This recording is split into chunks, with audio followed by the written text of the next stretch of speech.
আসসালামু আলাইকুম ভিউয়ার্স, আশা করি সবাই ভালো আছেন। আজকে আবার আপনাদের মাঝে আরেকটি নতুন ভিডিও নিয়ে হাজির হয়েছি। আজকে টাটা 407 এর ড্যাশবোর্ড সম্পর্কে কিছু কথা বলবো। অবশ্যই ভিডিওটি শেষ পর্যন্ত দেখবেন। আপনি একজন নতুন ড্রাইভার বা অনেকে আছে ড্যাশবোর্ড সম্পর্কে বুঝে না, তাদেরকে হালকা কিছু বেসিক ধারণা দিব। অবশ্যই ভিডিওটি শেষ পর্যন্ত দেখবেন। আমরা গাড়ি চালানোর সময় মাঝে মাঝে খেয়াল করব, যে জিনিসগুলো বেশি করে লক্ষ্য করব সেটি হচ্ছে, আমি আগে বলে নিই। এই যে মিটারটি দেখতে পাচ্ছেন, এটি হচ্ছে আপনার টেম্পারেচার হিট মিটার। আপনার গাড়িটি হিট হয়ে গেছে কিনা, এই যে কাঁটারটি দেখতে পাচ্ছেন, এই যে এখানে টেম্পারেচার লেখা আছে, এই কাঁটারটি দেখতে পাচ্ছেন। এই কাঁটারটি যদি আপনার এই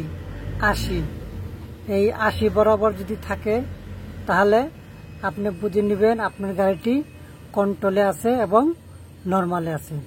আপনার এই কাঁটাটি যদি এই উপরে এই 120 এই লাল দাগের কাছাকাছি চলে আসে, তাহলে আপনি ধরে নেবেন আপনার গাড়িটি হিট হয়ে গেছে। তাৎক্ষণিক গাড়িটি বন্ধ করে দিতে হবে। হিট অবস্থায় কিন্তু গাড়ি চালাবেন না। হিট অবস্থায় বেশিক্ষণ গাড়ি চালাইলে মানে আপনি দেখতেছেন হিট হয়ে গেছে, ওই মুহূর্তে আপনি হয়তো 2-5 মিনিট বামে চাপাইতে বা যদি রাস্তা যানজট থাকে, নির্দিষ্ট ফাঁকা জায়গায় নিয়ে আপনি গাড়িটি বন্ধ করে দেন। তারপরে ইঞ্জিন ঠান্ডা হলে তারপর পুনরায় আবারই গাড়িটি চালু করবেন। এই কাঁটারটি মাঝ বরাবর থাকলে ধরে নেবেন আপনার গাড়িটি কন্ট্রোলে আছে। এই লাল দাগে উঠে গেলে আপনি বুঝবেন হিট হয়ে গেছে। তারপরে এখানে এটি হচ্ছে আপনার মোবিলের চিহ্ন। আপনার গাড়িতে যদি মোবিল কম থাকে, তাহলে এই চিহ্নটি ভাসবে। এটি হচ্ছে ব্যাটারির চিহ্ন। এটি হচ্ছে আপনার ইমার্জেন্সি লাইটের চিহ্ন। আর এটা হচ্ছে লাইটের পাওয়ার কম বেশ করলে এখানে চিহ্ন দেখাবে।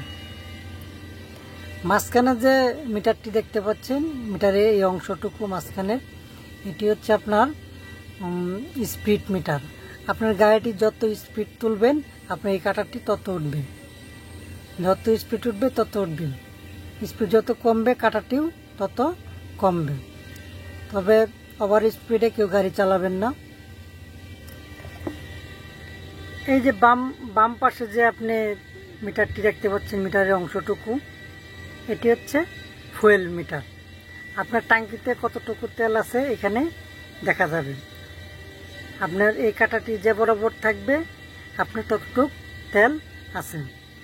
এটি হচ্ছে বামে ইন্ডিকেটর দিলে আপনার এটি জ্বলবে এবং নিভবে। ঠিক এরকম আরেকটা আছে, এটি হচ্ছে ডান সাইডে যদি ইন্ডিকেটর দেন, তাহলে এটা জ্বলবে এবং নিভবে। আর ইমার্জেন্সি লাইট দিলে এই দুইটাই জ্বলবে, নিভবে। এটি হচ্ছে আপনার হ্যান্ড ব্রেকের চিহ্ন।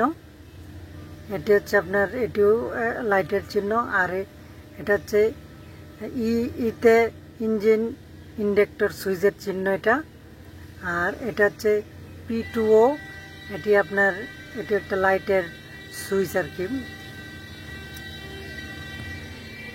তাহলে আশা করি বুঝতে পারছেন। আমার ভিডিওটি ভালো করে ফলো করলে, যারা টাটা 407 চালান, অবশ্যই আপনাদের সমস্যা হবে না এই নিয়মে ফলো করলেন। আর আমরা গাড়ি চালানো অবস্থায়, রানিং অবস্থায় মাঝে মাঝে হিটের কাটার দিক অবশ্যই লক্ষ্য করব। আর প্রতিদিন সকালে গাড়ির রেডিয়েটরে পানি আছে কিনা অবশ্যই ভালো করে চেক করে নেব। যে কোনো মুহূর্তে আপনার রেডিয়েটর লিক হয়ে যেতে পারে। লিক হয়ে সব পানি পড়ে যেতে পারে। পানি পড়ে গেলে তাহলে কিন্তু আপনি গাড়িটি স্টার্ট দেওয়ার আধা ঘন্টার ভিতরে বা 15-20 মিনিটের ভিতরে আপনার গাড়িটি হিট হয়ে যাবে। তো অবশ্যই সবাই ভালো থাকবেন। আজকে এ পর্যন্ত, সামনে অন্য বিষয় ভিডিও নিয়ে আসার চেষ্টা করব। আসসালামু আলাইকুম।